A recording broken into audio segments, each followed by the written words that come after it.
Kan Clara silahkan. 45 kan Mas berarti? Iya, 45 menit. Oke, siap. Mulai sekarang nih. Boleh. Oke, siap. Assalamualaikum warahmatullahi wabarakatuh. Waalaikumsalam warahmatullahi wabarakatuh. Ini kita pura-puranya beneran ya. Ya, Eh, Mas Suryo Arif Wibowo, panggilannya gimana Mas? panggilan kalau sama kawan, sama kenal dekat, biasanya Suryo. Oke, Mas Suryo, eh kan mau ngambil studi di Magister Ilmu Sejarah Universitas Gajah Mada gitu. Dan Ya, kalau dilihat dari spesifikasinya, Magister Ilmu Sejarah Universitas Gajah Mada itu lebih ke sejarah sosial gitu. Dengan background dari sejarah kebudayaan Islam, ya kan? Kalau saya ya, nggak salah baca, ya dari background itu nanti kira-kira bakal ngejar banyak nggak tuh? ngejar banyak sih Mbak. Bu, jadi karena ini Bu ya panggilannya, situasinya. Ya, Boleh. ya. Ya, Jadi terkait jurusan sejarah Islam kebudayaan Islam dengan ilmu sejarah memang nggak jauh beda ya. Karena juga nanti riset tesis saya itu berkaitan tentang sosial juga, yang dimana nanti akan mengangkat tema besarnya itu jalur rempah yang ada hubungan sosial juga dan juga ada hubungan Islamnya di situ. Namun memang dalam hal ini kenapa saya milih Universitas Gadjah Mada, saya ingin memadukan sumber primernya dari dari kolonial Belanda dengan dipadukan nanti dengan sumber primer lainnya. Jadi memang alasan saya memilih jurusan di Magister Sejarah UGM itu terkait tentang riset saya nanti ke depannya. oke gitu. Kalau misal dilihat dari jurnal buku yang udah diterbitkan ini kan ada beberapa. Tapi untuk yang skripsinya dulu waktu S1 membahas tentang apa? Kalau Kalau untuk boleh tahu. skrip, ya, Ya. terima kasih Bu. Jadi kalau untuk skripsi saya sendiri itu membahas terkait tentang budaya, yang dimana judulnya itu makna simbol sirih di kehidupan masyarakat melalui Palembang. Kemudian isi dari itu terkait tentang sejarah dari tradisi sirih, Minang maupun penggunaannya, dan juga ada budaya di sana di dalamnya. Memang lebih ke arah histori dan budaya di Palembang itu sendiri. Oke, siap. Ini kan kalau dilihat itu dulu pengalaman kerjanya sebagai ini ya, guru gitu selama 2 tahun. Terus kalau misal mau disangkutin sama ilmu sejarah, ceritain deh kamu ceritain future karir setelah lulus dari Magister Ilmu Sejarah UGM itu apa dan apakah masih linear gitu. Kalau kita menutup mata dari isi yang udah ditulis gitu. Ya, baik Bu. Jadi future goal saya dari lulus Magister Sejarah yang pertama pasti saya ingin menjadi seorang akademisi atau dosen.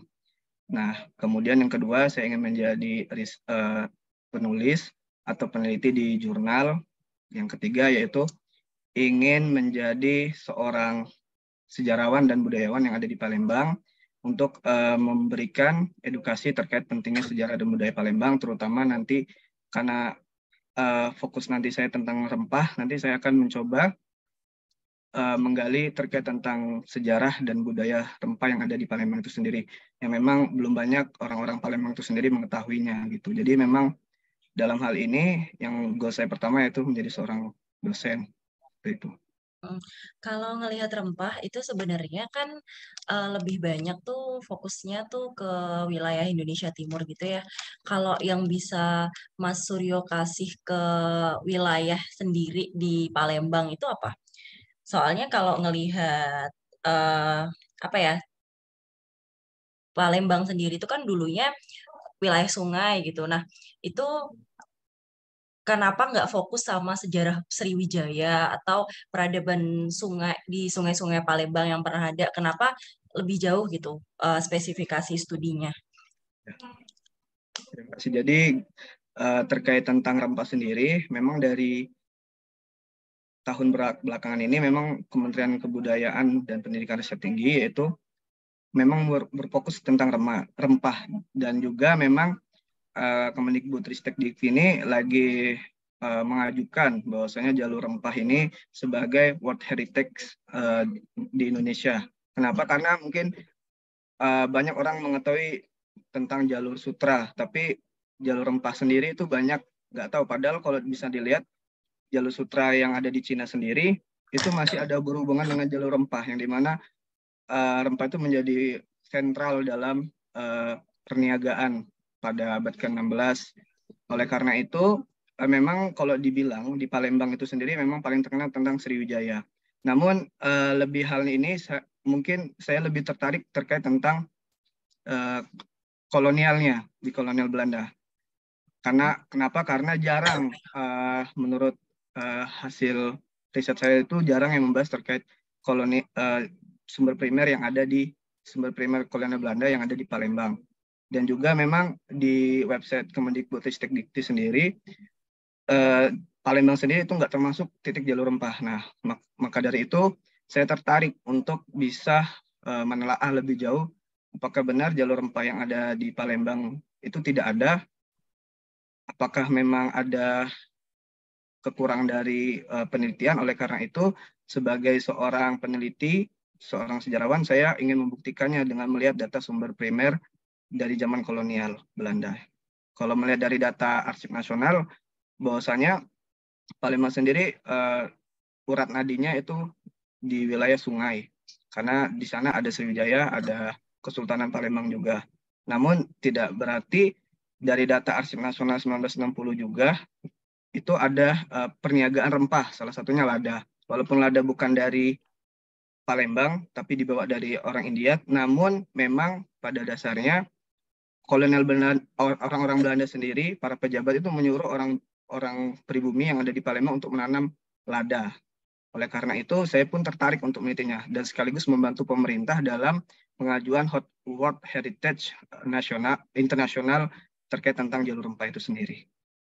Oke, tadi kan juga bahas gitu ya, kalau sumber dari jalur rempah itu banyak kan arsipnya tuh ada di Belanda, dan kita tahu juga kalau kebanyakan emang arsipnya di Leiden gitu. Kenapa nggak tertarik buat S2 di luar negeri aja, pakai jalur LPDP luar negeri dan ngambil Leiden, karena itu lebih ke pusatnya kan daripada di UGM gitu. Ya, baik. Jadi kalau kenapa saya mengambil di Universitas Gadjah Mada, saya pikir saya meyakinkan dan percaya bahwasanya UGM sendiri itu tidak kalah jauh berbeda dengan Universitas Leiden. Dan juga memang dalam penelitiannya sendiri, bahkan dalam data KS World Ranking University tahun 2022, bahwasanya UGM sendiri itu memiliki kapasitas dan juga memiliki kualitas dalam hal riset penelitian, di mana terdapat sarana prasarana seperti perpustakaan dan juga pengajar yang berkompeten. Dan salah satu profesor yang sudah saya hubungi di sana, yaitu Prof. Dr. Bambang Purwanto, MA, PhD, dia pun mengatakan bahwasanya memang terkait tentang penelitian jalur rempah juga itu belum banyak diteliti. Dan alasan saya mengambil di situ karena yang pertama, dari mulai pengajarnya sendiri atau stafnya sendiri itu berkompeten dan tidak kalah jauh berbeda dengan pengajar maupun fasilitas yang ada di Leiden. Namun fokusnya memang lebih ke UGM sendiri, seperti itu.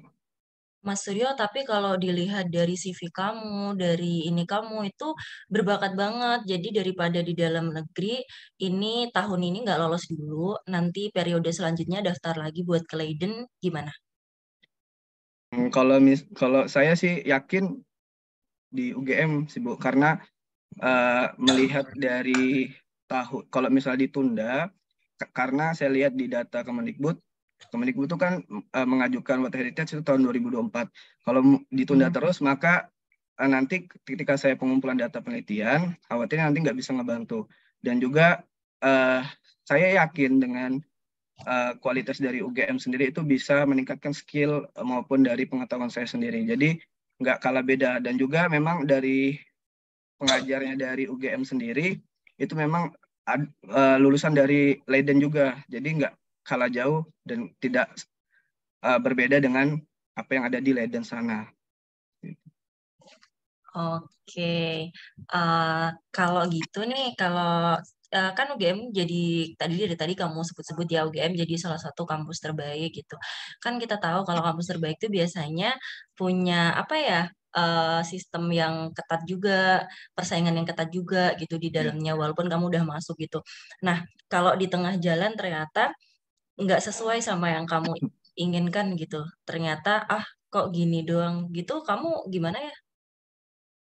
ya. Jadi kalau dalam prinsip hidup saya, apa yang sudah saya mulai, maka harus diselesaikan. Baik itu tidak nyaman maupun nyaman, itu harus diselesaikan. Walaupun begitu, saya akan tetap berjuang untuk menyelesaikan. Karena ada amanah yang telah diberikan rakyat kepada saya untuk membangun Indonesia, terutama daerah Palembang itu sendiri. Karena dibilang daerah Sumatera sendiri, terus di Palembang, itu terkait tentang sejarah dan budaya itu masih kurang dibanding di daerah lainnya. Oleh karena itu, sebagai putra daerah, saya ingin membantu daerah saya untuk bisa berkembang dalam hal sejarah dan budayanya. Oleh karena itu, amanah yang sudah diberikan oleh rakyat itu akan saya pegang dengan sungguh-sungguh, dengan giat dan gigih. Dan walaupun berhenti tengah jalan, saya tidak berharap untuk berhenti tengah jalan karena saya akan memiliki cara jitu untuk bisa menyelesaikannya dalam hal menyusun roadmap untuk bisa menyelesaikannya. Seperti itu.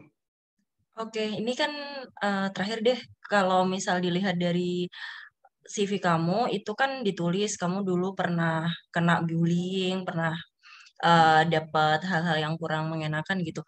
Nah, cara kamu buat relief stress kalau ternyata yang kamu pengenin tuh nggak sejalan sama kamu tuh apa sih buat relief stress gitu yang biasa kamu lakukan? Ya, baik. Jadi memang ketika saya SD suka kena bullying karena mungkin dari uh, fisik saya yang beda dengan kawan-kawan juga. Namun untuk bisa menghilangkan rasa trauma yang ada di waktu itu, saya yang pasti curhat dengan orang tua, kemudian juga curhat dengan kawan dekat saya dan meminta bantuan bagaimana cara menyelesaikannya. Lalu juga mereka juga menghibur saya, terutama orang tua. Biasanya diberikan nasihat, diberikan kasih sayang untuk bisa menyelesaikan permasalahan itu. Kadang juga diajak untuk bermain olahraga karena saya senang badminton, diajak juga main badminton untuk menghilangkan rasa stres seperti itu. Sebelum les banget ya, ini tuh pendaftaran kamu LPDP keberapa sih? Ya, ini pendaftaran LPDP saya yang ketiga. Yang ketiga sebelum kamu akhirnya, yang sebelum-sebelumnya daftar ilmu sejarah juga di UGM. Kalau yang pertama itu daftar tidak menggunakan LOA yang jalur prasejahtera, di mana 3 pilihan. Pertama, sejarah kebudayaan Islam, kedua arkeologi di UI, ketiganya arkeologi di UGM. Gagal di tes bakat skolastik. Kemudian yang kedua, jalur prasejahtera, LOA, di mana magister sejarah, dan yang ketiga jalur penyandang disabilitas dan menggunakan LOA, magister sejarah UGM. 2 kali gagal, kamu optimis yang kali ini lolos nggak? Sangat optimis lolos, Bu. Kalau ternyata gagal lagi? Kalau gagal lagi, saya akan mencoba lagi sekaligus mengevaluasi diri saya. Apa sih yang baru dari kamu setelah 2 kali ditolak? Baik, mungkin yang baru dari saya, di mana pada masa tersebut sebelumnya saya mengevaluasi diri saya di tahap bakat skolastik. Saya mengevaluasi bahwasanya ada kekurangan dalam hal terkait penjawaban soal-soal yang ada di sana. Terus saya mengevaluasi dengan menggunakan LOA. Lalu ketika di tahap kedua, saya terlalu agak sombong ketika menjawab, lalu juga kurang pasti dalam menjawab pertanyaan dari interviewer, lalu juga esai saya juga belum begitu matang terkait tentang rencana kontribusinya. Lalu di tahap ketiga ini sangat yakin. Karena apa? Karena dari esai yang sudah saya kembangkan dan meminta bantuan dari kawan-kawan untuk mereviewnya, lalu juga saya mengevaluasi dari jawab pertanyaan maupun lainnya. Oke, kalau dari saya udah sih, next Kak Aci boleh Oke, lanjut. terima kasih Mbak Laras. Tadi sebelum kita mulai, pas kita mulai udah langsung bahas tentang ini ya, jurusan sama mengambil mengapa mengambil kampus tersebut. Nah, sebelum itu sebenarnya tadi ada yang kelewat, saya tuh pengen tahu, tolong dong perkenalkan diri nih meskipun sangat terlambat. Oke, perkenalan singkat aja ya. Nah, perkenalkan Bapak Ibu, nama saya Suryo Arif Wibowo.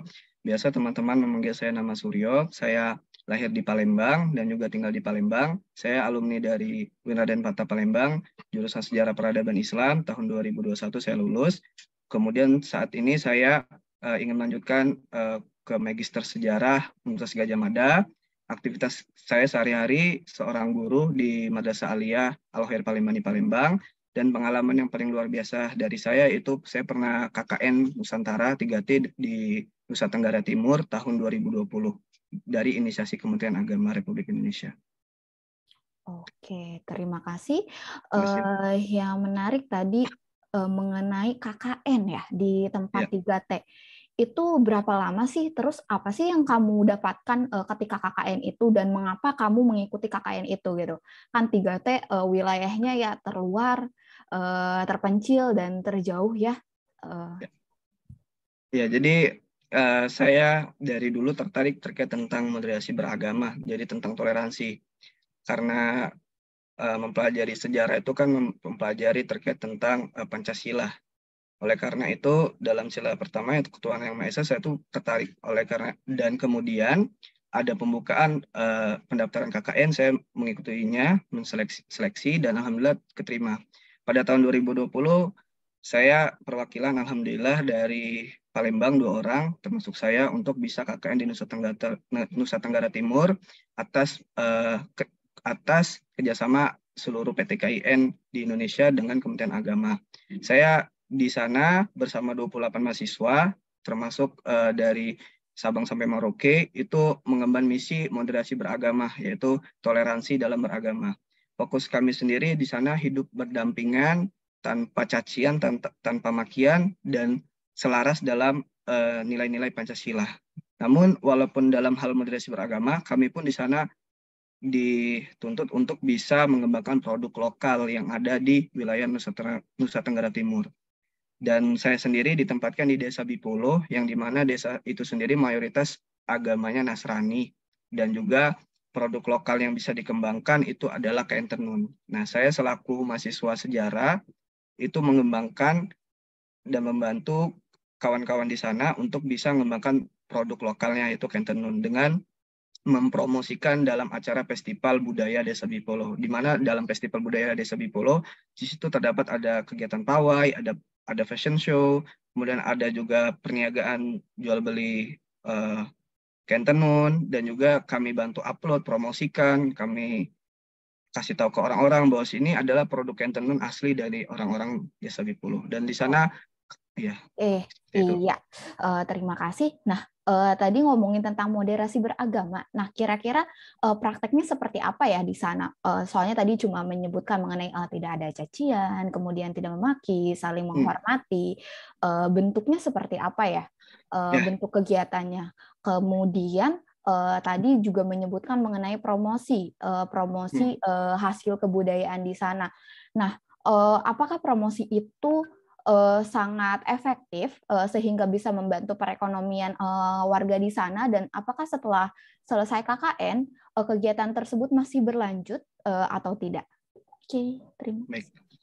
Jadi terkait tentang moderasi beragama di sana, kami pertama kali datang itu sudah disambut dengan kehangatan dari mereka, di mana mereka menghormati agama Islam, yang di mana kawan-kawan dari UIN, IAIN itu mayoritas beragama Islam. Jadi ketika kami di sana, kami diberikan kesempatan untuk bisa berdialog dengan tokoh-tokoh di sana, dan juga kami diundang dalam acara Natal, kemudian juga mereka juga menghormati kami, yang dimana mereka kebiasaannya menyukai makanan-makanan hewan seperti babi, itu ketika kami datang di sana, benar-benar babi-babi di sana itu dijuali semua. Kemudian peralatan masak itu dibeli oleh mereka karena mereka tahu bahwasanya kami nggak bisa makan dari barang-barang yang ada hewan babi seperti itu. Jadi kemudian juga kami di sana juga ada hal yang paling menarik ketika kaum muslim yang meninggal, ada salah satu keluarga yang meninggal, orang-orang Kristen ini ikut turut membantu dalam hal membantu dalam kegembiraan dan juga membantu untuk proses pengkuburan. Jadi mereka menghibur keluarga muslim yang meninggal tadi dan membantu untuk menguburkan jenazah tadi. Kemudian juga mereka memperbolehkan kami untuk bisa sholat tanpa diganggu. Lalu juga ada sekelompok muslim yang sholat Jumat di sana itu diperbolehkan tanpa saling kekerasan dan sebagainya. Oleh karena itu saya merasakan bahwasanya Pancasila 5 dasar itu benar-benar sangat diterapkan gitu di Nusa Tenggara Timur. Karena memang kalau dari Kementerian Agama sendiri, menurut data Nusa Tenggara Timur merupakan wilayah yang dimana paling toleransi nomor 2 di Indonesia setelah Papua Barat karena memiliki indeks sekitar 98%. Seperti itu. Oke, nah tadi udah ngomongin KKN, udah ngomongin toleransi. Nah, kira-kira ada nggak sih korelasinya atau hubungannya dengan nanti studi yang akan dituju seperti itu? Karena tadi saya sempat baca CV-nya, kamu juga sangat menekankan mengenai kegiatan KKN tersebut, bahkan disebutkan berkali-kali seperti itu. Ya, jadi karena di Indonesia kan tidak hanya beragama Islam, saya pikir juga di Universitas Gadjah Mada nggak semua mahasiswanya beragama Islam, tapi ada agama lain.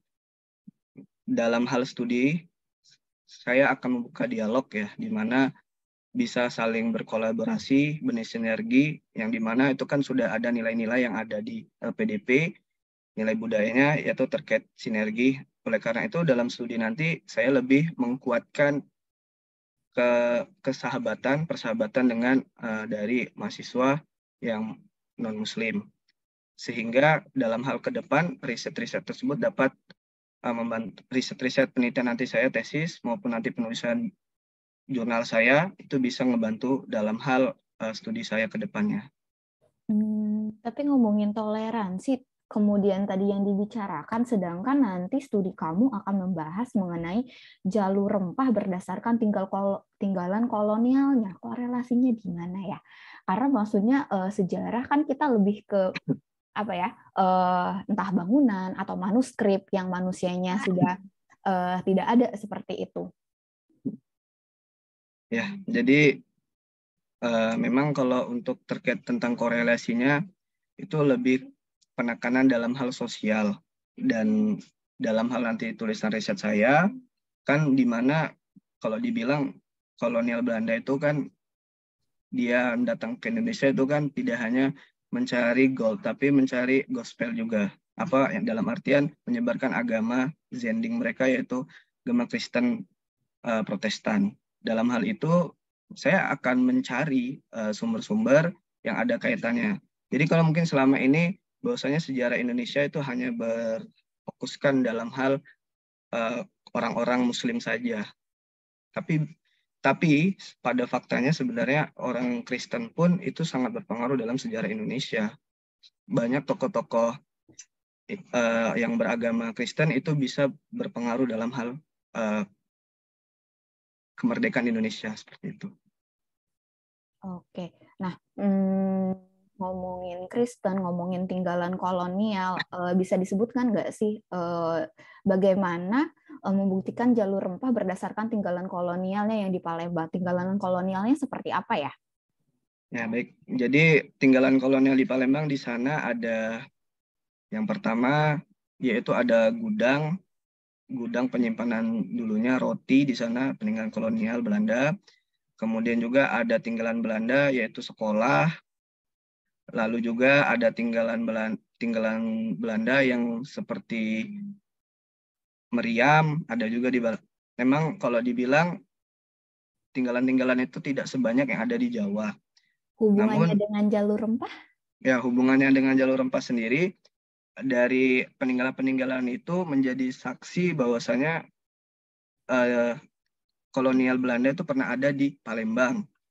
Memang kalau untuk menyangkut pautkan itu butuh data-data sejarah, memang butuh data manuskrip atau naskah yang dimana untuk membahasnya ini, karena memang belum banyak yang membahas secara detail gitu. Oke, daripada membahas jalur rempah berdasarkan tinggalan kolonialnya, mengapa tidak tinggalan Islam saja? Karena menurut saya tinggalan Islam di Palembang lebih banyak dan lebih merujuk ke jalur rempah ya daripada tinggalan kolonial. Kalau mau membuktikan mengenai jalur rempah berdasarkan tinggalan kolonial, mending bahas yang di Lampung mungkin seperti itu. Oke, mungkin ini bisa dijadikan sebagai apa ya? Masukan atau mungkin risetnya atau mungkin lebih bisa diperdalam lagi seperti itu, karena tinggalan kolonial tadi tidak terlalu merujuk mengenai jalur rempah seperti itu. Nah, kemudian ini saya baca mengenai esai kamu bahwa alasan utama masuk ke UGM itu karena terdapat kurikulum mata kuliah teori dan metodologi sejarah dan bahasa sumber. Memangnya di kampus lain nggak ada? Karena kan di kampus lain juga banyak S2 sejarah seperti itu. Ya, baik. Jadi saya tidak mendiskreditkan kampus lain tidak ada. Namun dalam hal penelitian jalur rempah saya, biasanya di kampus lain itu ada fokusnya. Seperti misalnya di UI itu dia fokusnya tentang sejarah, yang saya ingat itu Asia Tenggara ya, kalau saya nggak salah. Nah, tapi kalau di Belanda itu kan, kalau di UGM maksud saya itu dia lebih fokus ke sosial pada abad ke-18, yaitu pada zaman kolonial Belanda. Oleh karena itu, saya lebih tertarik untuk studi lanjutnya ke UGM, karena melihat dari bahasa sumber dan teori metodologinya. Seperti itu. Oke, ngomongin bahasa sumber, saya setuju tadi di awal seperti Mbak Lara sebutkan, daripada di UGM, kenapa nggak Kaleiden sekalian seperti itu? Karena pusatnya kan di mereka ya, sumber. Kemudian tadi saya juga sempat mendengar bahwa setelah lulus nanti mau jadi dosen. Apakah sudah ada kampus yang nanti akan menerima? Karena kan sekarang kalau mau jadi dosen tuh harus S3 dulu ya. Memangnya ada ya? Atau mungkin saya aja yang kurang tahu, setelah lulus bisa langsung jadi dosen seperti itu? Iya, baik. Jadi ketika saya jadi dosen nanti, Bu, saya ingin kembali ke alma mater saya, yaitu di UIN Raden Patah, karena melihat dari riset yang sudah saya lihat, bahwasanya dosen yang ilmu sejarah murni di UIN Raden Patah itu masih 1 orang. Dan saya pun memang tidak secara tertulis diomongkan dari dekan dan wakil dekan, karena dekan dan wakil dekan saya ini dosen pembimbing saya, dan juga yang memberikan rekomendasi saya, kalau misalnya kamu selesai dari UGM, langsung jadi dosen di UIN Raden Patah, tepatnya di jurusan Sejarah Peradaban Islam, untuk memperbaiki tentang teori metodologi dan bahasa sumber yang untuk mahasiswa di sana. Oleh karena itu, saya yakin nanti setelah lulus bisa menjadi dosen di UIN Raden Patah Palembang, seperti itu. Oke, tapi menurut saya kan kalau dekan berdasarkan yang saya tahu ya, untuk dekan haji cuma 4 tahun gitu. Mungkin akan terjadi pergantian struktur. Apakah betul pasti gitu habis lulus nih langsung jadi dosen seperti itu? Karena kan tidak semudah itu ya. Ya, baik. Jadi karena saya tahun 2020 itu membantu para dekan, wakil dekan, kelas prodi dan prodi untuk reakreditasi. Dan memang akreditasi kami itu kan baru, dan juga jabatan mereka juga baru. Jadi ketika mereka menjadi dekan, saya membantu akreditasi, itu baru sekali mereka menjabat jadi dekan. Dan jika nanti saya pun nggak bisa langsung jadi dosen tiba-tiba, itu paling nanti bertahap jadi asisten dulu. Nanti setelah setahun menjadi dosen honor, dan 2 tahun 3 tahun saya menjadi dosen tetap yang ada di UIN Raden Patah. Jadi saya memiliki yakin. Berarti sudah pasti ya kalau Mas, berarti kalau kuliahnya nanti intake-nya bulan dan tahun kapan? Tahun apa ya? Kalau intake-nya bulan Agustus tahun 2023 dan saya sudah ada roadmap-nya untuk bisa selesai paling maksimal 4 semester, dan saya berharap dan juga yakin bisa lebih cepat dari itu karena melihat dari sebuah roadmap yang sudah saya buat gitu. Oke, itu idealnya ya. Idealnya kalau lulus LPDP nih sekarang, habis itu intake Agustus 2023, berarti lulus di 2025. Tapi balik lagi, seperti yang Mbak Lara sebutkan tadi, kalau nggak lulus LPDP, apakah akan tetap lanjut kuliah?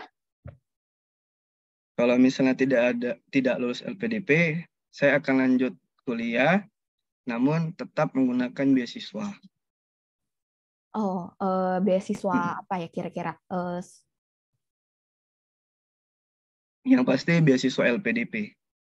Akan mencoba sampai di mana umur tidak mencukupi gitu.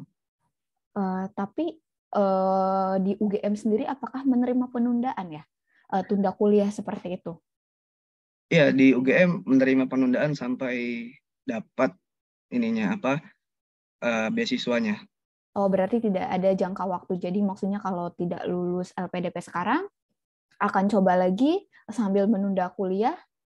Seperti itu, untuk tunda kuliahnya sampai kapan? Kan tidak mungkin ya, suatu kampus tunda kuliahnya tidak berjangka waktu gitu. Pasti kan ada jangka waktunya. Seperti itu. Ya, jadi saya sangat berharap bisa lulus di tahun ini. Dan kalau misalnya hal yang buruk, semisalnya tidak lulus di tahun ini, memang di UGM itu ada regulasi 1 semester ada penundaan. Nanti kalau misalnya 1 semester sudah sampai 2 kali penundaan tidak bisa lulus, maka nanti ada registrasi lagi, tes lagi, akademiknya, nanti baru bisa defer lagi atau tunda lagi seperti itu. Oke, berarti akan coba sampai dapat ya, sampai umur tidak mencukupi. Oke, nah terakhir nih, mungkin bisa disebutkan mengapa kita perlu mengetahui tentang sejarah dan mengapa kira-kira LPDP harus meluluskan Saudara Suryo seperti itu. Ya, jadi semodernnya atau semaju-majunya suatu negara, pasti dia memiliki sejarahnya. Kata Bung Karno, bahwasanya bangsa yang besar adalah bangsa yang menghargai para pahlawannya. Oleh karena itu, orang yang nggak belajar sejarah, para generasi yang tidak belajar sejarah, maka dia tidak akan menjadi seorang pemimpin atau tidak akan menjadi bisa membangun suatu negara. Dia hanya akan ikut-ikutan dibanding negara lain. Hal itu bisa menjadi krisis dalam identitas. Dengan melihat era globalisasi sekarang, banyak anak muda lebih tertarik mencintai budaya asing, sehingga dia melupakan jati diri leluhurnya. Sehingga nanti ke depannya, bangsa Indonesia tidak akan lagi bisa menemukan sosok pemuda-pemuda yang cinta dan siap berpatriotisme, nasionalisme dalam membela negara. Dengan mempelajari sejarah, maka kita juga akan merawat cerita masa lampau, kearifan lokal, budaya lokal pada masa lalu, dan diajarkan, diimplementasikan juga di masa sekarang. Karena belajar sejarah itu nggak hanya belajar masa lalu, namun mempersiapkan diri untuk masa depan dan juga menjalani untuk di masa sekarang. Oleh karena itu sangat urgent belajar sejarah seperti itu. Sehingga saya perlu selaku orang yang belajar sejarah perlu untuk mendapat beasiswa untuk bisa membantu merawat jati diri bangsa, merawat kebinekaan, dan juga merawat identitas bangsa Indonesia sebagai bangsa yang besar, bangsa yang memiliki reputasi terbaik di dunia. Seperti itu. Ya, sudah. Iya, oke. Dari saya cukup, Mbak Laras, gimana? Ini kalau saya hitung sebenarnya harusnya selesainya 21-21 ya. Tapi ya udah saya tambah dulu deh. Iya, Eh, Mbak Laras, mohon maaf di mute. Gimana ya? Sorry. Tadi kalau misal kamu tulis, ya kamu jawab Mbak Ci, saya dengar kalau di UI itu nanti kalau nggak salah tadi kamu bilangnya sejarahnya lebih tentang apa? Kayak Asia Tenggara, saya lupa. Iya, Asia di Tenggara, UI itu Iya. sebenarnya sejarahnya lebih tentang ini kalau fokusnya Amerika ya? maritim. Oh, Nah, maritim. Iya, ya dan itu salah satu saya lupa. dosen seniornya itu Susanto Zufki. Beliau itu nulis beberapa tulisan yang itu juga ada urgensinya sama jalur rempah, kayak misal sejarah Buton gitu. Meskipun nggak ada eh, apa ya saluran langsung, tapi beliau tuh punya akses lah untuk ke sana gitu. Nah, dibanding UGM, kenapa kamu nggak fokus ke sini kalau misal memang mau ngambil tentang sejarah jalur rempah? Oh ya, ini jadi terkait tentang hal tersebut, memang saya sudah memikirkan panjang, jadi sudah mulai riset terkait universitas yang ada di Indonesia, salah satunya di UI sama UGM. Kalau melihat dari dosen pembimbingnya, saya memang belum sempat berkontak di yang ada di UI, namun saya sudah berkontak dengan dosen yang ada di UGM, salah satunya Prof. Dr. Bambang Purwanto, MA PhD. Dan juga memang fokusnya juga dia ke maritim di Sumatera. Oleh karena itu, saya jadi tertarik dan ingin menjadi mahasiswa beliau dan membantu penulisan riset terkait tentang jalur rempah yang ada di Palembang. Dan sehingga saya memfokuskan dan yakin bahwa UGM ini adalah pilihan tempat dalam studi saya selanjutnya. Oke. Kak Ishak,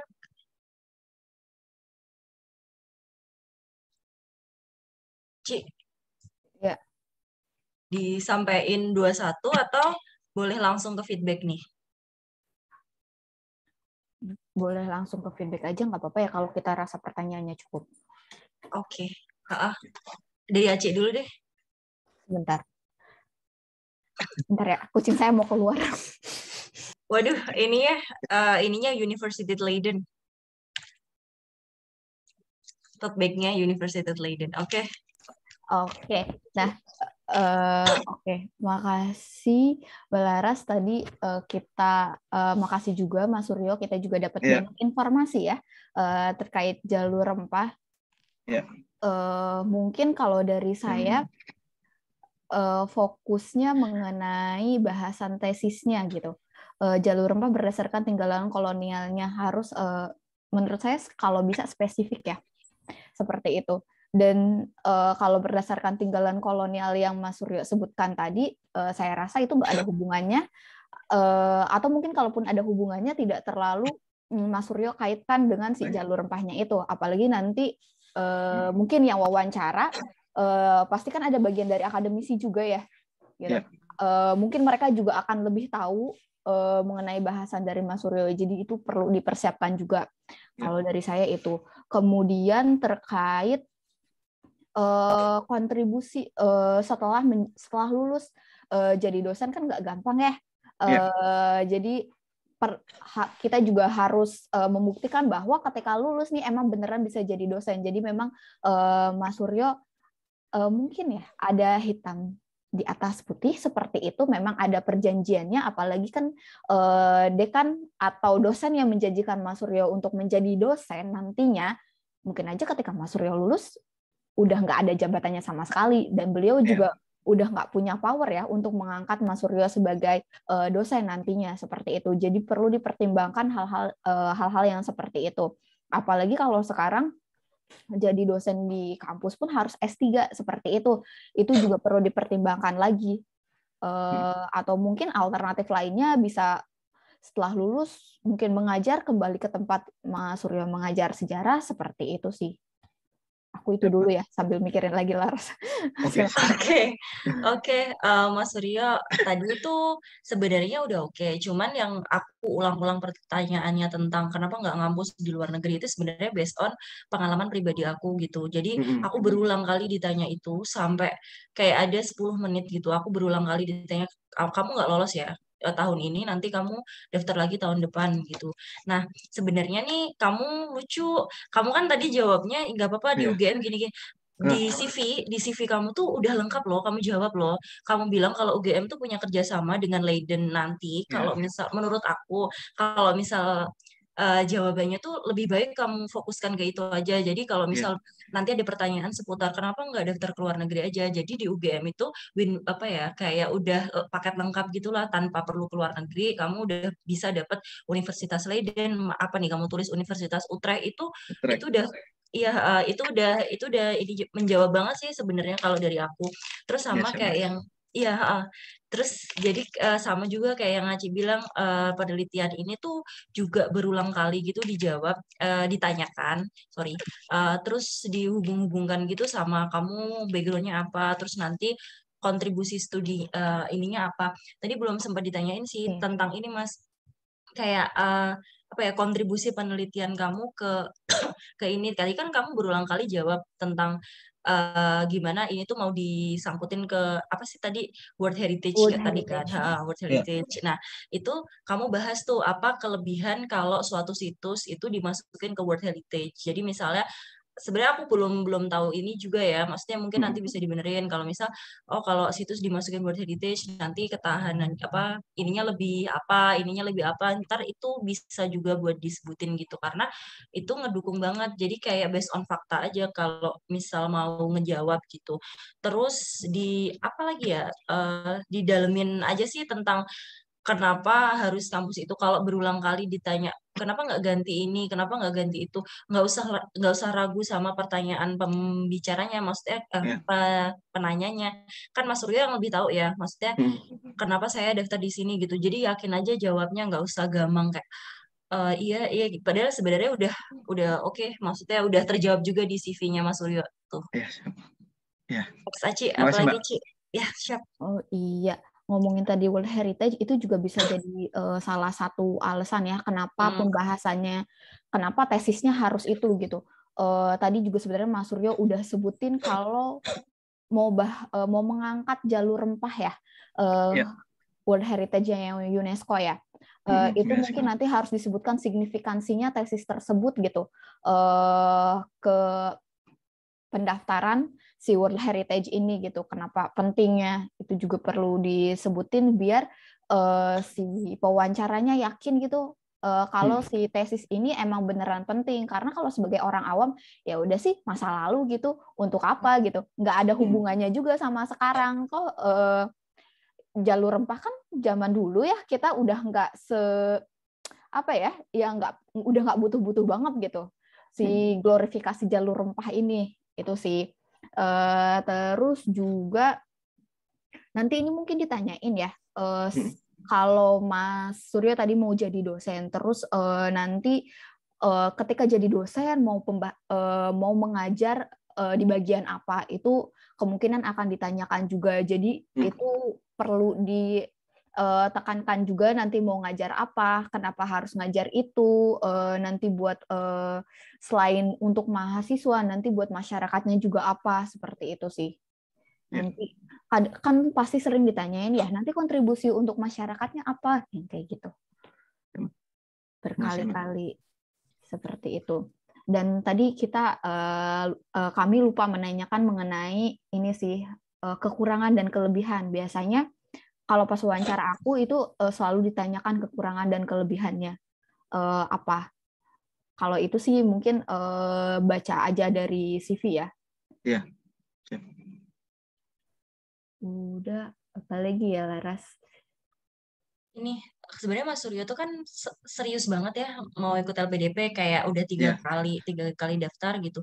Itu juga di bus beberapa kali aja disebutin beberapa kali gitu, kayak saya tuh emang butuh banget buat beasiswa ini gitu, buktinya ini kayak gitu. Soalnya itu juga ini sih Mas, kelebihan juga sih menurut saya masuknya. itu Ya. ditonjolin aja Mas.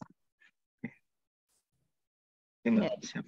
Dan jangan lupa juga nanti kalau ngomongin setelah berulang kali, maksudnya Mas Suryo juga harus menyebutkan bahwa berdasarkan evaluasi dari yang sebelum-sebelumnya gitu kan, ternyata ada beberapa kekurangan, terus kamu mencoba memperbaiki, dan kalau ditanya yakin atau enggak, yakin karena kan telah melalui banyak pengalaman itu gitu kan. Balik lagi nanti kan ke sejarah ya, kita belajar dari sejarah untuk mempersiapkan masa depan seperti itu.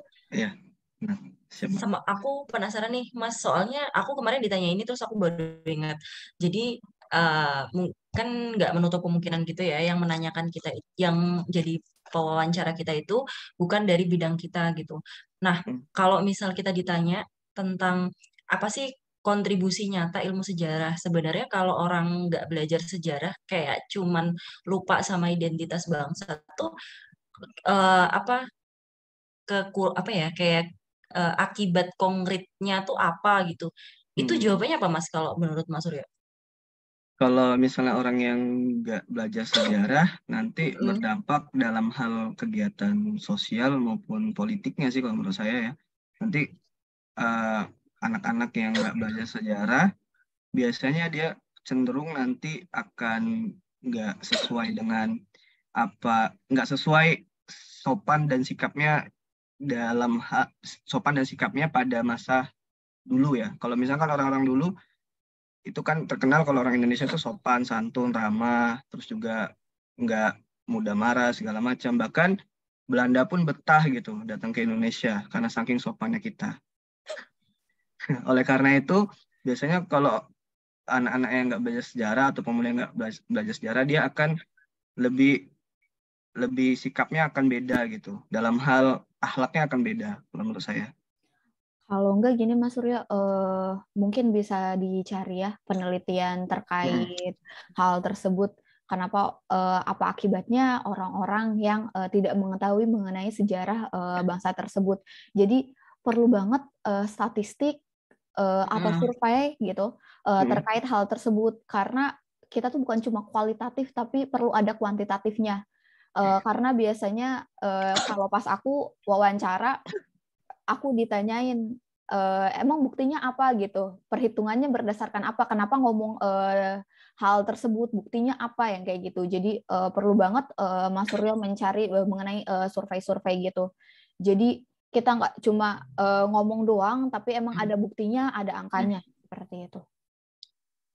Kalau enggak itu based on kasus Mas, misalnya pada tahun 2003 ada kasus di sini, misal konflik Poso. Apa ini penyebabnya, ini diselesaikan dengan resolusi konfliknya seperti ini, dikasih tahu sejarah bahwa kita bersaudara kayak gitu-gitu. Nah, itu resolusi konflik yang kayak gitu yang emang udah ada ininya dan beritanya juga itu dibacain di situ Mas. Jadi based on berita tuh juga bisa kalau misal nggak ketemu survei atau data yang angka statistik pasti. Tapi kalau akan lebih baik lagi kalau misal memang ada penelitiannya dan statistiknya pasti gitu. Karena nanti susah dibantah kalau misal ini. Tapi kalau menurut saya, nah itu menurut sayanya tuh harus tetap dilandasi sama data gitu loh Mas. Siap. Apalagi KKC. Ya, itu penting banget. Sama, oh iya, di perkenalan diri Mas, sebenarnya nggak usah terlalu panjang. Jadi poin-poinnya aja tadi sih udah bener ya. Kalau menurut aku cukup nama, kemudian kayak recent activity, dan yang paling penting adalah kegiatan seperti kegiatan apa ya, ekstra gitu loh, yang di luar. Jadi selain akademis, Mas Suryo juga aktif dalam kegiatan di luar. Mungkin ini tadi ada organisasi kayak PAEI, itu kan juga maksudnya mengenai sejarah dan lain-lain. Jadi selama mengajar gitu kan, Mas Suryo juga aktif dalam sebuah organisasi akademisi yang nantinya itu juga bisa menambah wawasan atau pengetahuan dari Mas Suryo juga kayak gitu. Itu mungkin perlu disebutkan organisasi di luar sekolah atau kampus ya yang kayak gitu. Sama nanti juga jangan lupa disebutin terkait kuliah sudah berkontak atau menanyakan kepada dosen yang di UGM, dosennya siapa, kemudian pembahasannya apa. Soalnya itu supaya apa ya? Supaya meyakinkan si pewawancara bahwa Mas Suryo juga siap gitu ngambil si magister sejarah ini. Oh, ternyata dia emang udah ngobrol nih sama si dosen yang di kampusnya. Oh, ternyata udah satu pemikiran, atau ternyata si dosen itu juga mungkin Mas Suryo sebutkan lagi yang tadi sempat Mas Suryo sebutkan, kalau dosen itu juga membahas mengenai apa ya, tesis yang dibahas oleh Mas Suryo seperti itu. Jadi nggak cuma kalau di UGM itu gini, tapi Mas Suryo juga udah kontak nih sama dosennya. Gitu. Terus yang tentang ini Mas, apa mata kuliah tadi yang apa sih bahasa yang di UGM itu Sumber. kan kayaknya ya bahasa sumber di UGM itu semua kampus punya Mas. Nah itu kan udah nggak bisa diganti ya, tapi ini aja Mas diiniin aja kalau misal di UGM ntar misal pengajarnya ini, terus kenapa ngambil di ini, kayak apa ya, cari yang lebih spesifik lagi dari mata kuliah itu gitu. Soalnya kalau misal orangnya di rumpun kita ya, kalau misal nggak di rumpun kita mungkin nggak terlalu aware sama ini gitu. Tapi kalau di rumpun kita pasti tahu kalau semua yang mungkin arkeologi, Aci juga belajar ya, itu semua bahasa sumber kayaknya semua yang di sejarah sama arkeologi dapat ya. Bahasa sumber Belanda kayak gitu dapat. Itu masih general banget. General. Betul, seperti yang Lara sebutkan. Siap. Itu sih. Apalagi nih, Cik?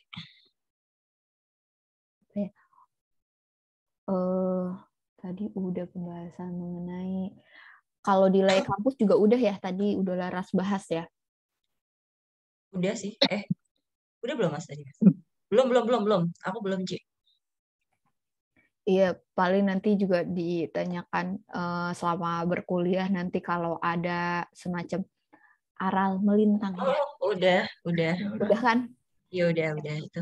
Itu pokoknya harus dipastikan Mas Suryo menjawabnya yakin. Yep. Pokoknya jangan sampai goyah, soalnya yang aku tangkap kemarin pewawancara itu pengen ngelihat sebagaimana kokohnya kita gitu, pendirian kita yang kokoh, jangan sampai goyah. Kalaupun nanti si pewawancara kayak ngomong sesuatu itu kayak terima sebagai masukan aja, tapi jangan sampai bikin Mas Suryo mikir, oh iya ya, kenapa nggak ngambil itu aja ya, gitu. Jadi harus yakin. Yes, iya benar kayak gitu. Terus ini udah masuk sesi sharing sekalian ya Mas Ishak. Jadi ntar kita tuh Mas Suryo kayaknya udah yang tadi udah ngobrol kan udah pernah ikut sebelumnya sampai wawancara ya? Iya, benar. Tipe pewawancara itu beda-beda. Beberapa tuh mungkin emang apa ya Mas pengen ngelihat seberapa kita tuh tahan dan sabar gitu, menahan amarah gitu. Nah, kalau ada yang kurang berkenan, itu jangan langsung direspon dengan ini ya Mas. Jadi kayak anggap kelekar aja, kayak ya udah gitu. Oh enggak, iya gitu. Siap, jadi ya udah kayak bercandaan aja, dia diinin kayak bercandaan aja. Senyumin karena aja. Kalau enggak diketawain sekalian gitu, jadi kayak ya udah gitu, bisa sambil ketawa. Oh iya, sama ini Mas Suryo. Iya, kan kita DN ya, dalam negeri. Nah, Mas Suryo juga bisa mempersiapkan wawancara dalam bahasa Inggris, karena aku juga LPDP yang kedua ya baru lolosnya. Yang pertama itu waktu itu aku wawancara, kayaknya 60%-nya tuh aku wawancara dalam bahasa Inggris seperti itu. Jadi Mas Suryo harus mempersiapkan jawaban-jawaban dalam bahasa Inggris juga. Biasanya nanti pewawancaranya melihat angka TOEFL, nilai TOEFL kamu tinggi ya, kita wawancara dalam bahasa Inggris ya, yang kayak gitu. Saya dapat tuh juga. Iya kan? Iya, benar. Tapi nilai TOEFL saya kecil, Mbak. Itu saya juga masukkan di kelemahan saya kan, kurang bisa menguasai bahasa asing gitu kan. Enggak, Mas. Tapi tetap, Mas, Harus disiapkan, Mbak. meskipun itu kecil, nanti wawancara bilangnya akan tetap besar seperti itu. Oke, siap. Sumpah, saya pun nilai TOEFL saya pas-pasan ya, tapi sama pewawancara, oh nilai TOEFL kamu besar ya udah kita wawancara dalam bahasa Inggris ya. Ya kayak gitu. Jadi jawaban-jawaban dalam bahasa Inggris pun perlu dipersiapkan seperti itu. Kan kita nggak tahu ya Iya, siap. case-nya kayak gimana nanti. Ya. Suka ada aja pewawancara yang jahil gitu. Nah, ya. Saya boleh ini nggak, Mbak? Apa ngasih feedback? Apa ngasih tanya gitu, nanya? Boleh. Oke. Jadi kalau pengalaman saya waktu saya wawancara tahun lalu, kan 3 orang. 1 orang itu akademisi, 1 orang psikolog, 1 orangnya lagi ini masih 50-50. Dia nih apakah peneliti atau akademisi ya? Itu saya nggak tahu juga. Cuman hanya ada 1 yang saya tahu namanya itu, dan juga ketika saya wawancara pun itu posisi memang waktunya lebih cepat gitu dibanding jadwal. Dan saya wawancara itu dari mulai perkenalan diri, ditanya juga terkait KKN, dan memang saya juga yakin bahwasanya gagal saya itu di bagian tesis, karena memang kemarin itu belum matang, dan itu dicecar habis oleh sang peneliti ya, karena dia paham ternyata tentang jalur rempah. Saya sempat diomongin kayak gini kan, ini penelitian jalur rempah ini sudah ada loh Mas, misalnya di tempat lain gitu. Dan di Palembang juga ada, karena saya ngeliat di Google Scholar, dia sampai ngecek di Google Scholar. Saya mengeluarkan argumen juga bahwasanya, namun di jalur rempah di Palembang ini Bu, titik jalur rempahnya berdasarkan peta dari Kemendikbudristek, yang kalau buka di website jalur rempah Kemendikbudristek, Palembang itu nggak termasuk dalam titik jalur rempah. Namun kalau misalnya kita lihat dari histori sejarahnya, Palembang itu terkenal Sriwijaya gitu, dan juga dalam hal pelabuhan juga terkenal. Di situ ada pelabuhan yang di Benteng Kota Besar itu tempat perniagaan juga. Namun nggak diakui oleh Kemendikbud. Nah, dengan saya meneliti tentang jalur rempah di Palembang, maka saya akan mendapatkan hasil dari penelitian itu. Dan memang kalau saya tanya-tanya dengan kawan-kawan sejarah yang ada di Palembang itu sebenarnya termasuk. Namun memang butuh penelitian ekstra. Oleh karena itu butuh beasiswa LPDP. Karena kan saya ketahui LPDP ini menyediakan untuk riset gitu. Sekitar 15 juta riset untuk penelitian tesis gitu. Oleh karena itu kalau untuk riset mandiri, pribadi itu nggak akan ada saya uangnya. Dengan beasiswa itu bisa tercover gitu. Dan juga ada juga dia nanya terkait tentang kelemahan, lalu juga kelemahan, lalu juga tanya terkait tentang studi saya S1, tanya tentang skripsi, lalu kenapa kamu kan, misalnya saya kan dulu alumni SMK gitu, kenapa mau ngambil jurusan sejarah Islam di UIN gitu.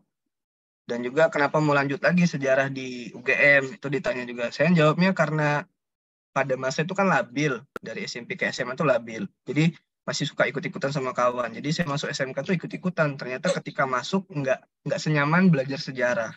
Malah saya pengen kembali lagi belajar sejarah. Oleh karena itu ngambillah UIN di situ. Dan juga kalau untuk ditanya kenapa memilih UGM, itu nggak sempat ditanya. Tapi dia kemarin tuh lebih fokus terkait tentang studi S1 saya, terkait tentang KKN, kelemahan, dan juga terkait tentang tesis. Ada satu lagi tuh yang nyecar saya sampai ada mungkin 30 menit, 1 orang itu peneliti. Dia cecar terkait tentang penelitian S2.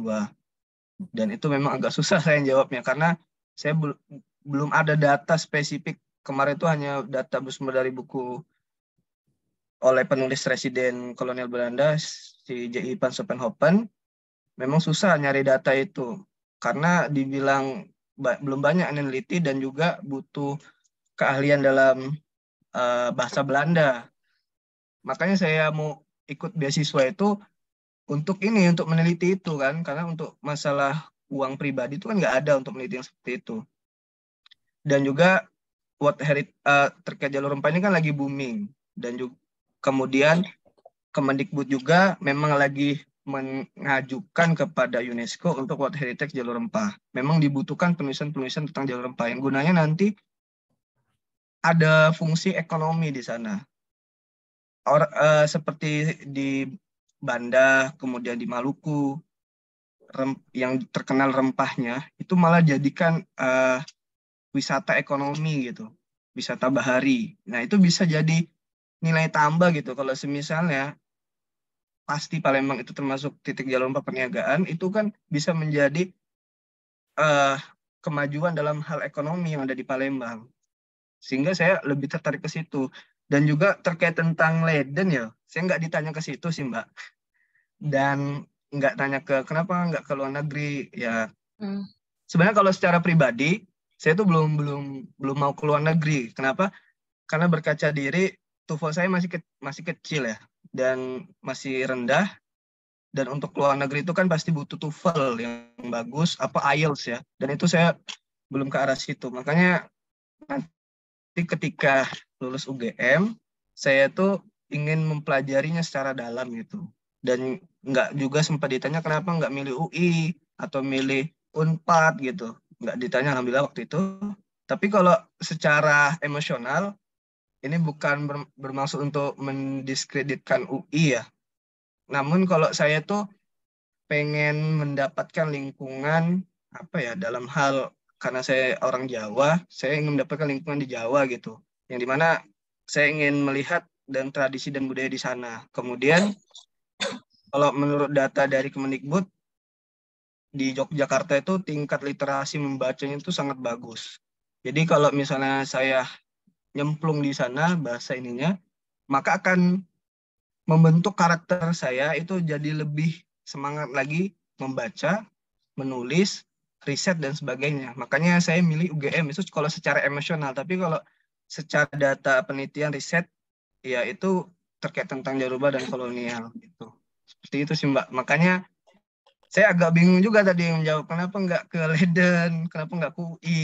Memang belum nyiapin jawaban yang sedemikian rupa ya. Tapi dari wawancara tadi saya dapat begitu banyak ya ilmu dan juga informasi tadi seperti itu Mbak.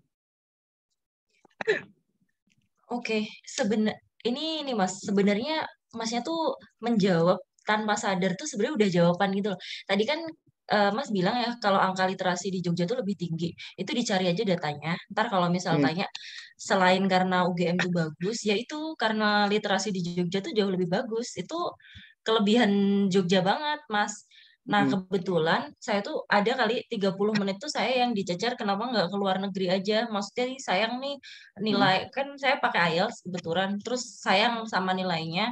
Udah kamu ke luar negeri aja, kamu nggak lolos ya. Pokoknya periode ini nggak lolos. Ntar periode selanjutnya kamu baru berangkat. Dan itu tuh lama banget saya apa ya kayak berseteru. Enggak ya sih. Saya bilang saya nggak mau gitu. Pokoknya intinya saya nggak mau, saya maunya dalam negeri gitu. Ini menjawab sama Mbak Yuni AL. Pertanyaannya, kalau misal ditanya kenapa nggak ambil LN aja, sebenarnya kalau saya pribadi kemarin itu jawabannya sambil ini sih Mbak ngobrol tentang background saya. Jadi saya cerita kalau ayah saya itu sakit, jadi saya nggak mungkin bisa keluar negeri karena saya pengennya per 3 bulan tuh saya pulang. Nah itu tuh saya ceritain, Kak, saya kurang tahu ya ini tuh ngaruh atau enggak, dan saya juga nggak punya data pasti apakah background diri itu kalau diceritain lebih menambah tinggi, saya juga nggak tahu. Cuman kalau saya kemarin itu jawabannya seperti itu. Kenapa saya memilih dalam negeri? Karena di dalam negeri itu memudahkan saya untuk pulang. Jadi saya itu punya tuntutan untuk per 3 bulan pulang karena ya saya sakit. Jadi kalau di luar negeri itu sangat tidak memungkinkan dengan biaya yang harus saya keluarkan lebih besar. Kalau saya harus sering pulang buat ngelihat bapak saya, itu kayak lebih mustahil gitu. Nah, itu kalau dari saya jawabannya ini sih lebih ke pribadi, alasan pribadi gitu. Itu juga ngelanjut ke Mas Suryo tadi ya, sebenarnya kalau Mas Suryo ngebahas tentang alasan emosional pribadi ya kayak pengen belajar lebih banyak literasi di Jogja, komunitasnya lebih baik di Jogja, itu sebenarnya boleh menurut saya ya, maksudnya boleh asalkan kamu itu jelas gitu loh Mas. Kalau misal yang tadi nih, saya kalau masih SMP masuk SMK tuh masih labil. Nah, kata labil ini tuh sebenarnya bisa menurut saya ya, kalau saya jadi pembawaancaranya itu nurunin ini anak pernah labil kayak gitu. Nah, kalau dari saya pribadi mungkin ini aja Mas dialusin aja, dialus-alusin gitu loh. Kalau misal dulu waktu SMK itu alasannya ini masih sering ikut teman karena kepengen dapat kerjaan lebih cepat, tapi ternyata setelah masuk SMK saya ada peluang buat lanjut ke S1. Nah, di situ saya kepikiran lagi untuk balik ke pelajaran yang memang saya suka dari dulu, pelajarannya itu sejarah. Kalau dari saya pribadi ngejawabnya gitu, maksudnya jangan terlalu jujurnya kasar gitu loh Mas. Harus jujur, tapi jujurnya tuh jangan kasar gitu loh. Maksudnya kayak saya tuh labil itu kalau terlalu ngomong saya labil itu kayaknya ini ya Mas, bikin ragu ya. Ini jangan-jangan orangnya labil juga nih ngambil S2 sejarah gitu. Iya. Makanya saya nggak jawab tadi. Nggak saya tampilkan juga di CV, Mbak. Oke. Iya. Karena itu takut nanti ada pertanyaan seperti itu. Ya. Aku nambahin ya. Tadi salah satu alasan apply LPDP karena mau penelitian sebelum itu. Karena kalau penelitian pakai uang sendiri itu nggak memungkinkan ya Mas ya. Itu diperhalus lagi aja Mas. Jadi mungkin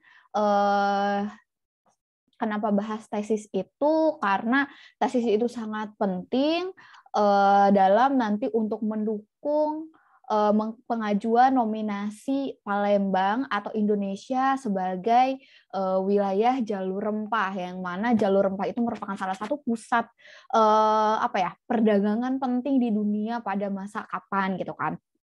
Terus kan tadi Mas juga bilang saya belum ada riset terkait.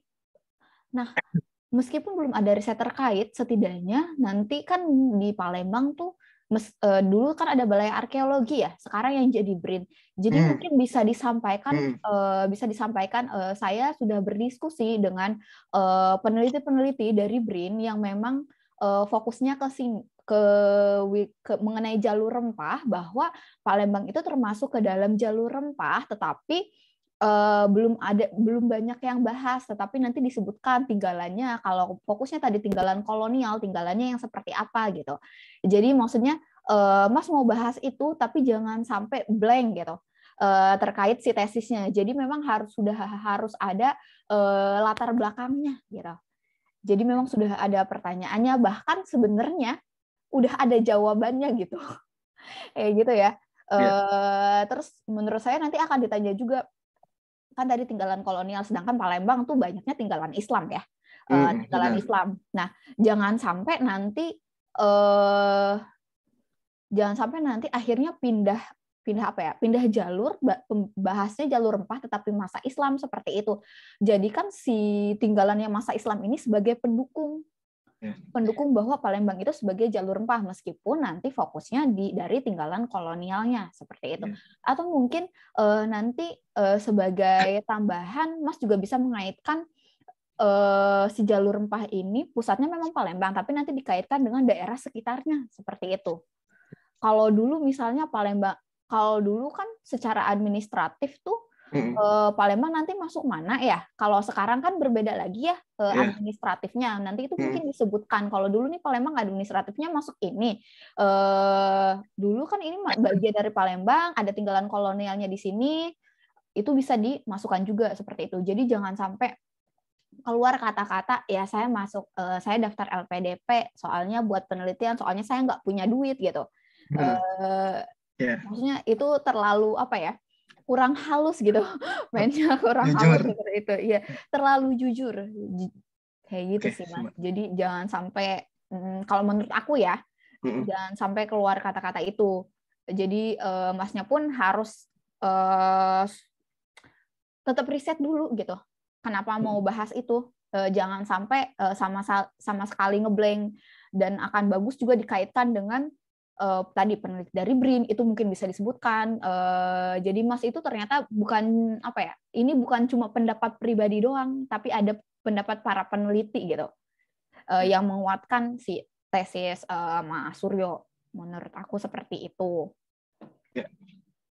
Itu sih. Terus bahasan yang tadi nih kalau nggak ambil LN. Kalau aku ke waktu itu aku juga disuruh ngambil LN. Katanya kan cita-cita kamu mau jadi kalau aku fokusnya mau jadi museolog ya. Kan kalau mau jadi museolog adanya di luar negeri gitu.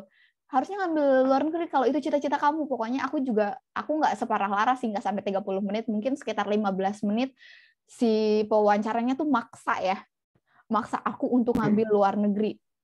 Kalau aku waktu itu bicaranya karena aku ingin melihat dunia atau iklim museum di Indonesia seperti apa. Sedangkan ketika kalau aku kuliah di luar negeri, aku tuh nggak bisa langsung ngelihat gitu iklim permusiuman di Indonesia seperti apa. Nah mungkin kalau Mbaknya bahas mengenai penelitian atau sejarah ya, misalnya kan kalau kuliah dalam negeri kita ke lapangan lebih lebih mudah gitu dibandingkan kalau kita kuliah di luar negeri. Kalau kita kuliah di luar negeri ke lapangannya akan susah ya. Setahun tuh kayak cuma mungkin sekali. Sedangkan kalau dalam negeri buat ke lapangan yalah sebulan sekali juga bisa gitu. Jadi itu bisa dijadikan salah satu alasan.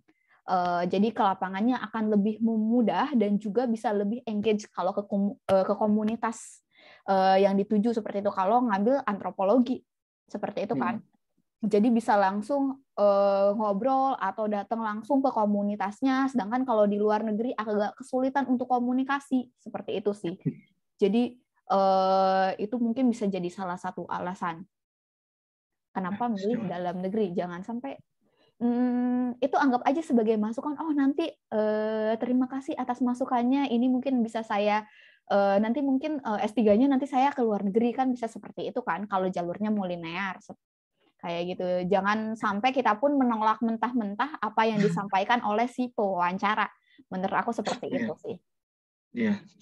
Memang kalau saya sendiri memang ada rencana, tapi S3 kayaknya.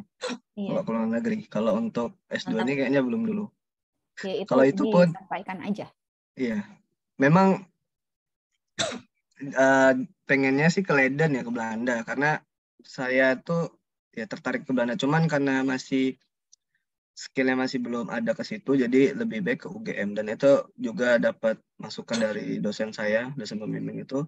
Kedua dosen itu wakil dekan dan dekan itu memang alumni UGM. Jadi dia nyarani untuk udah ke UGM aja. Karena dari lingkungan akademik dan juga dari dosen-dosennya juga memang bagus dalam hal penelitian terkait tentang rempah tersebut. Jadi dapat arahan ke situ.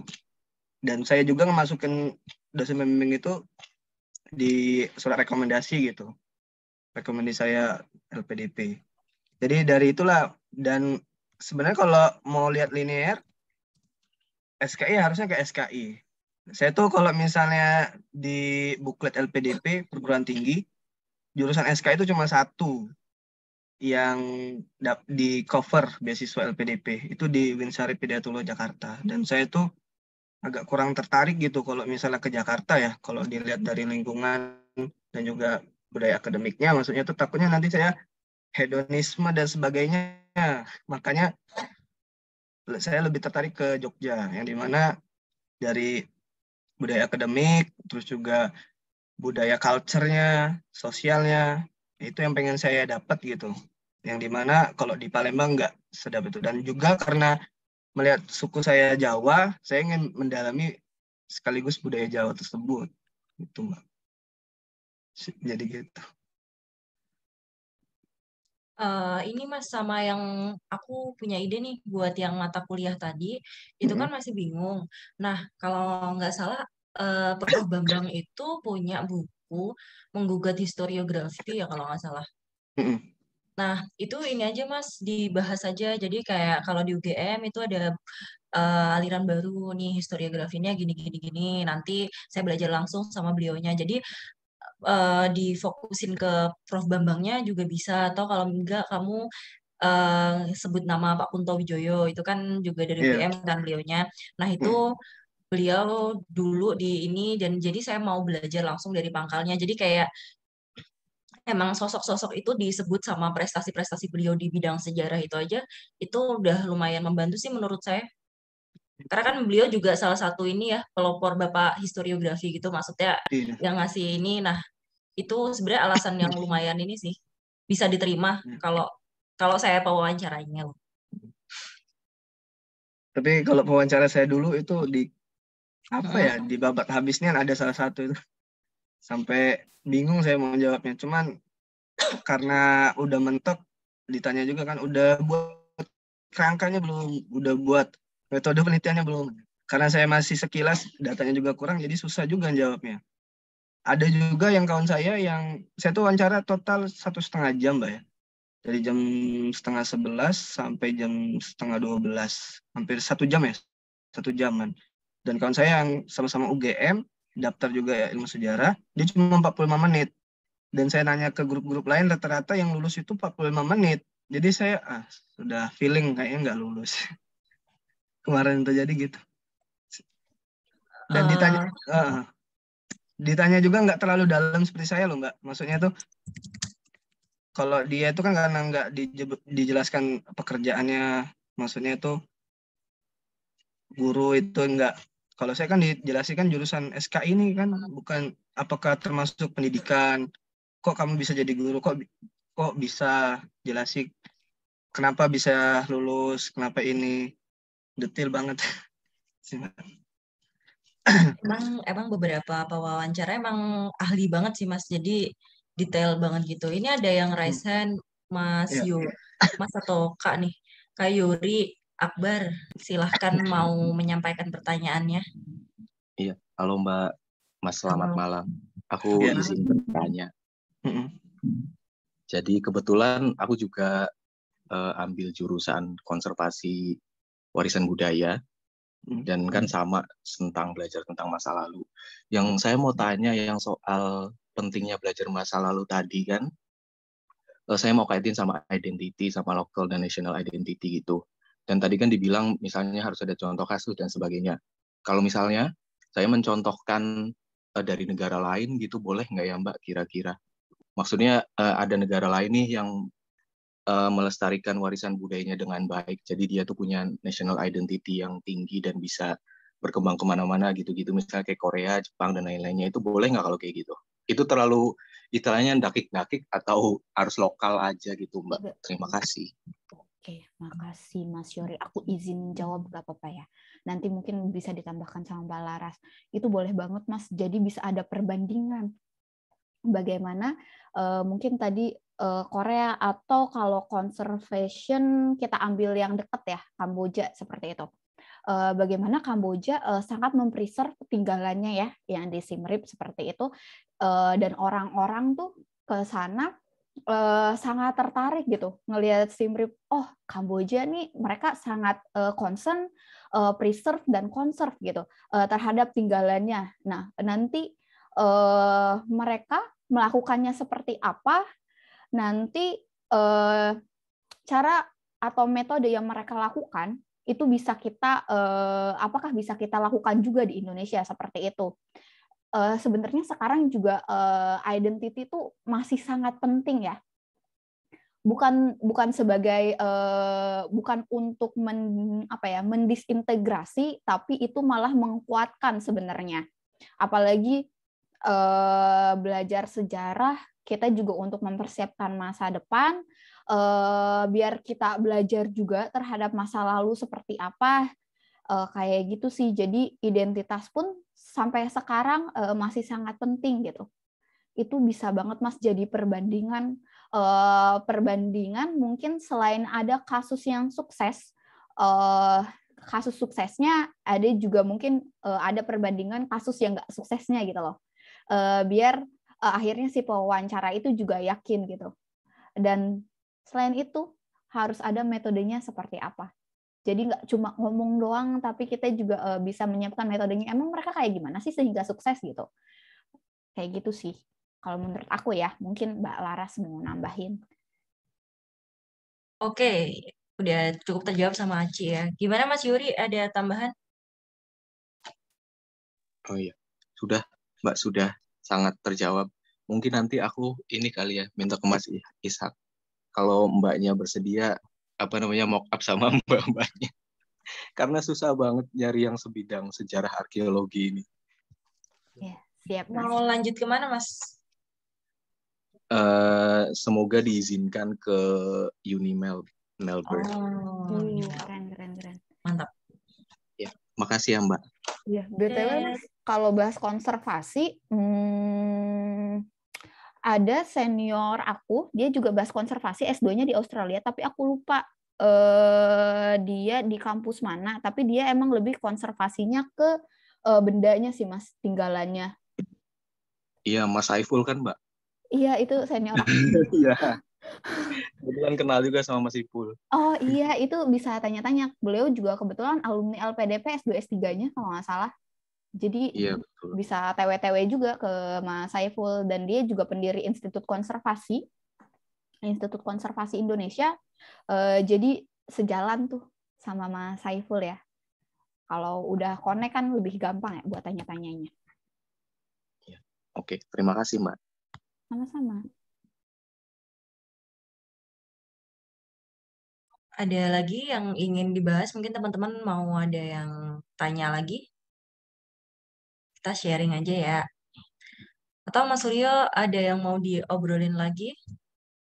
Iya. Jadi ini Mbak, saya waktu saya nggak lulus itu kan kalau lihat dari nilai passing grade, saya kan hanya juga di tiket bantuan ya.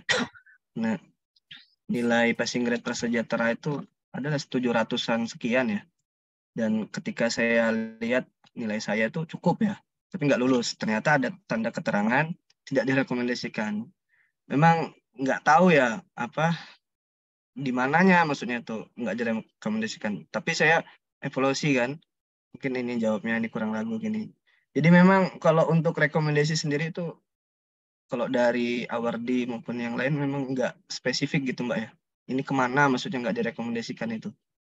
Saya pun nanya LPDP juga ini termasuk ranah internal mereka gitu. Nggak bisa tahu gitu kita. Laras, Itu gimana Mas? Astri, aku izin motong ya. Silakan Mas. Mas Suryo berarti keterangannya tidak lulusnya karena tidak direkomendasikan. Iya benar Mas. Kalau aku sih make sense ya, karena dari durasi, tadi durasi hampir 1 jam ya. Iya benar Mas. Ada nggak satu pertanyaan yang diulang berkali-kali sama pewawancaranya? Dan Mas Suryonya jawabnya kurang mantep. Ada sih Mas. Karena kalau dari riset Dia nanya gini kan yang kalau dari riset yang aku lakukan, ketika teman-teman itu nggak memenuhi passing grade, itu akan lebih mudah untuk perbaikannya. Tinggal perbaikan di poin-poin yang ada di CV.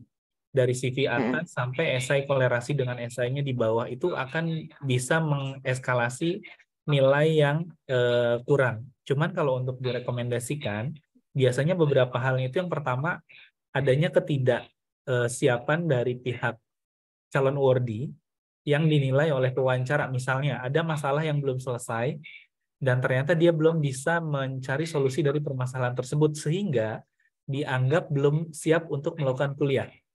Itu. Yang kedua, ada ketidakkonsistenan dari calon awardee ketika ditanya satu hal dengan apa yang dia tulis di esai. Itu. Dan yang ketiga, kayak tadi kan Laras ditanya berkali-kali terkait dengan kuliah luar negeri. Tapi kalau aku lihat berarti Laras berhasil menyampaikan dan mantap menjawab pertanyaan itu. Nah, mungkin hal ini 3 hal tadi yang harus diperbaiki di Mas Suryo. Itu sih dari aku. Makasih Laras, Astri. Makasih Mas. Makasih Mas. Oke, ya, Mas, terima kasih. Ada satu sih waktu itu pertanyaan yang diulang, yaitu terkait tentang pengalaman. Saya buka dulu. Di bagian kesalahan ya yang pernah dilakukan sama belajar. Jadi dulu saya tulis di CV saya, itu kan saya orangnya nggak enakan gitu. Kalau misalnya ada orang yang minta tolong, saya bantu. Tapi saya tulis juga, karena saya nggak enakan, takutnya nanti malah membahayakan tubuh saya, nanti malah capek segala macam. Jadi Saya menolak. Nah, itu sempat ditanyakan, oh kamu pernah menolak pekerjaan ya? Kenapa bisa menolak gitu? Itu ditanyakan berkali-kali. Saya juga bingung jawabnya karena nggak pas saya jawab dan juga kurang yakin. Itu satu. Kemudian terkait tentang tesis juga sih Mas. Tesis itu karena belum siap juga itu tanya berkali-kali juga. Memang dicecer di situ. Kayaknya itu.